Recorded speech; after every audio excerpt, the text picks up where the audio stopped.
My name is Rick Moss. I'm a pediatrician.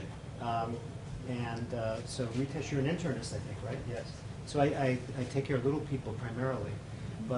And I'm trained as an allergist and immunologist, and then later did more pulmonary training. So I work in California, in the States, in a very different environment than Ritesh does. I'm in the middle of Silicon Valley, so very wealthy, affluent area.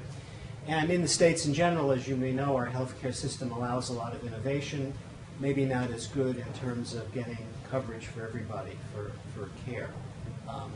But this does have an implication for allergic aspergillosis in particular, because we're able to use more expensive drugs and do more testing of innovative therapies that tend to come from US-based pharmaceutical companies that get approval in the States, and then EU usually follows that, and then other places also. Most of my experience with Aspergillus has to do with two patient populations. One we've already heard about, which is asthma, and the other is cystic fibrosis. So I'm at a CF center, and both of these different diseases can predispose to allergic Aspergillus problems. And like Ritesh, I'm a lung doctor, not a ear, nose, and throat doctor, so I don't really see much in terms of the allergic fungal sinusitis, which is a problem, but our colleagues take care of that. And their approach is mainly surgical, to open up the nose and then use some medication to try and keep it open. In the lungs, we have a very similar approach to diagnosis and treatment that you've heard described here. There is one major difference, I think, which is that in our patients that have relapses of allergic aspergillosis, we use a lot of a biological agent called omalizumab, or in the US the brand name is Xolair. I think it's available in the UK also. But in the UK, its usage is, as I understand it, much more restricted by the National Health Service in terms of reimbursement. In the US, with more private insurance and a variety of different private insurance plans that people have, we often can get this drug covered. But it's very expensive. And we find it very useful in patients who are having side effects from the steroids, in whom the antifungal agents are not so helpful. And this is a subgroup of patients that is fairly substantial in our CF population in particular. People with CF, I don't know if any of you have it or know people with it, but it's a chronic lung disease that also predisposes to some other complications like diabetes and weak bones or osteoporosis. So it makes steroids in particular even more of a problem for our patients with CF. So we tend to have a bit of a different treatment approach where we will use omalizumab sooner in those patients if they have allergic aspergillosis. And we find it very useful, and I think this has been a big advance for us. There are a bunch of other what we call biological agents, which are more targeted for different parts of the allergic process that are being tested now, primarily in the States, although I think some in Europe also. And these are antibodies. Omalizumab is an antibody against IgE, which is very elevated in patients with allergic aspergillosis. But there are also other antibodies that may be useful, although this has not been proven yet, but there's several that are being tested now in different places in people with severe asthma. And from the viewpoint of companies who develop these agents, they are interested in larger groups of people, not smaller groups, so they test it in sort of all people with severe asthma, rather than just focusing on those with fungal issues like allergic aspergillosis. So the way we started using omalizumab was to spin off from people with severe asthma, because ABPA is sort of a part of severe asthma, a very important part of severe asthma, and then develop more focused treatment. The other thing that we also try, perhaps more frequently than in India, is to give the intravenous forms of steroids, but not give them all the time. So they're given every month or every 6 weeks instead of daily. And this has allowed a reduction in some of the side effects. But again, it's more expensive, it's somewhat invasive. Somebody has to come to an infusion center to have that done on a regular basis. So has to be able to do all those things, and the economics are also part of the picture. Is their insurance company going to pay for this form of therapy? So I guess I don't know exactly what the situation is like here in Manchester and England generally, but in general, we try and do what we think is most effective for our patients, and we advocate as physicians with their insurance companies to try to get them to pay for these therapies. So it's a lot of negotiation is involved in some of these treatments also. But in terms of how well the treatments work, I think that they do work well. The problem is somebody asked, does it ever go away? And he very honestly said no. And I think that's the real problem, that we have to get used to the idea that these are chronic problems that we cannot cure yet in terms of permanent cure. So it's more a question of control. And when you talk about a chronic problem that you have to control, then you get into a lot of different aspects of, what are the side effects of the treatment, how expensive is it, how often do you need to take the medicine, and so forth. And so there are a lot of different approaches that are possible.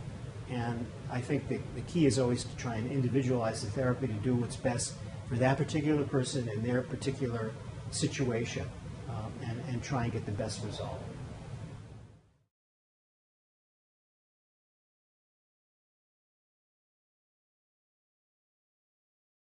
We try and pay attention to the environmental side of it. So if someone is having an unusual exposure, I had one woman who lived in a more rural area, and she and her family had horses, and she would go out to the barn and feed the horses, and every time they turned the hay pile, she would get sick. So there's certainly those cases where you can make a connection to an exposure, whether it's occupational or just the general environment. And you try and do what you can to, again, for that particular person in their particular life situation, to minimize that. You mentioned, Dr. Agrawal mentioned the use of filtration devices also. So in almost all cases, we try and have that as part of the indoor environment. So they have HEPA filters indoors to try and reduce the amount of spores that might get inhaled. But we're all breathing, these spores all the time. So if we can reduce that, that will potentially be helpful. But it's hard to make to know for sure. The main vulnerability is in the person's immune system, that they tend to have, people with this problem have highly allergic responses to these fungi, particularly Aspergillus. And that doesn't go away. That's the part of it that we'd like to be able to switch off permanently. We're not there yet. I think medicine will get there eventually, but at this point we don't have enough knowledge of the immune system to safely turn off a little piece of it without making the person, vulnerable to other infections and so on. That's the problem. And some of these new biological agents that are being tested now, particularly in asthma, are more targeted. So they do try and switch off one piece of the immune system without affecting the other pieces. The problem is that the process that creates asthma in general is very complex, with many moving parts. So knowing which one really works is hard to do. Omalizumab, or anti-IgE, was a huge insight into the role of IgE in allergic asthma, that if we could reduce it, we would actually get clinical improvement, and that's what omalizumab does in severe allergic asthma.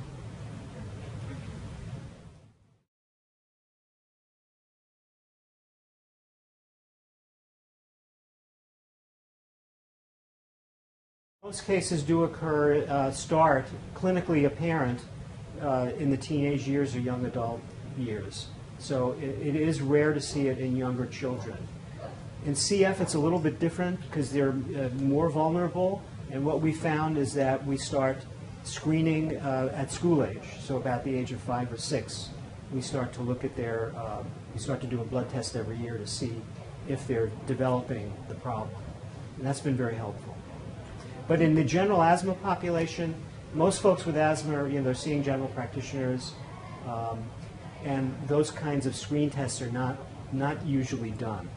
And we don't know if they're cost effective for a very big population of people. So it tends to, the diagnosis will come later.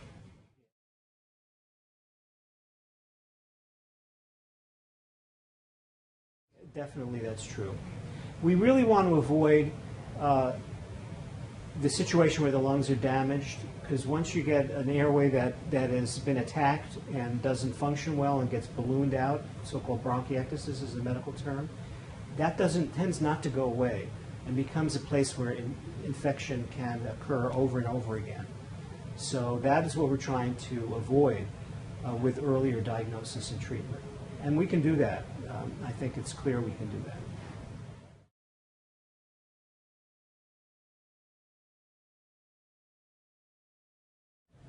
That's a great question. There's been a lot of research on genetics, and what we found is a lot of the components of the immune system differ from person to person, and you can detect that with modern genetic tests.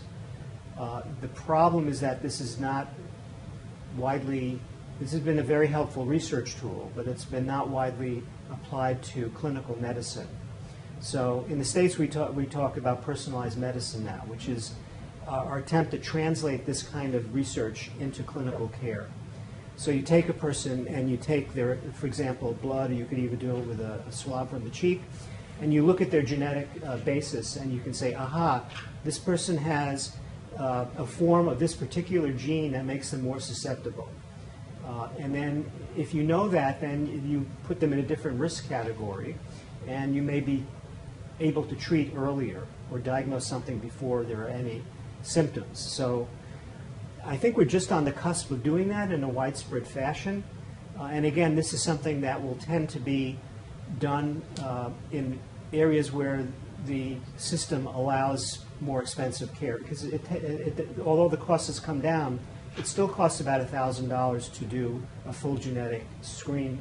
In other words, to know all the genetic makeup of a person. It used to cost, at the beginning, the first Human Genome Project cost over $1 billion US. Now it's down to $1,000 US. So there's been a tremendous improvement in the technology, but it's still not something you can just go into any practitioner's office and say, what's my genetic makeup? If they could do it, but it would cost a lot of money to do that. In the future, I think within the next decade or so, this is going to be widespread in medicine. Your question, you will be able to know the susceptibility factors in your genetic makeup that may be underlying certain problems. And allergic aspergillosis is one of those, because we already know a large list of things that can predispose to it based on genetic differences.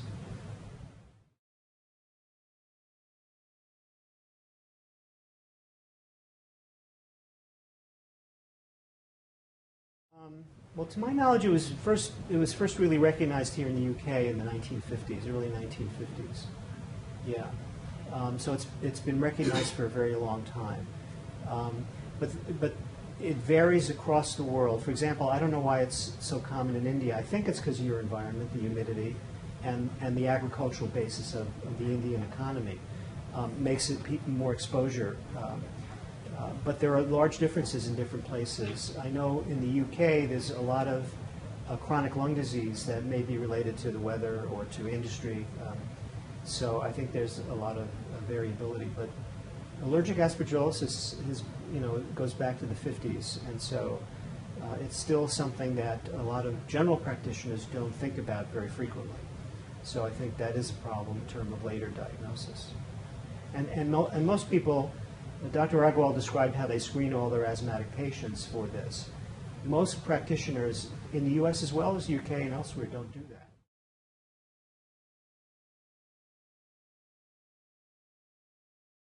Yes, they're often thought to have asthma, and this complication, and it is a complication of asthma for most folks. It doesn't really get thought of very early on unless they may have they get really sick and get a chest X-ray done, and they see, oh, there's an infiltrate there, and then that brings up the possibility that it may be allergic aspergillosis. But most folks with asthma don't get chest X-rays very frequently. They shouldn't, because you don't need to do that to manage the disease most of the time.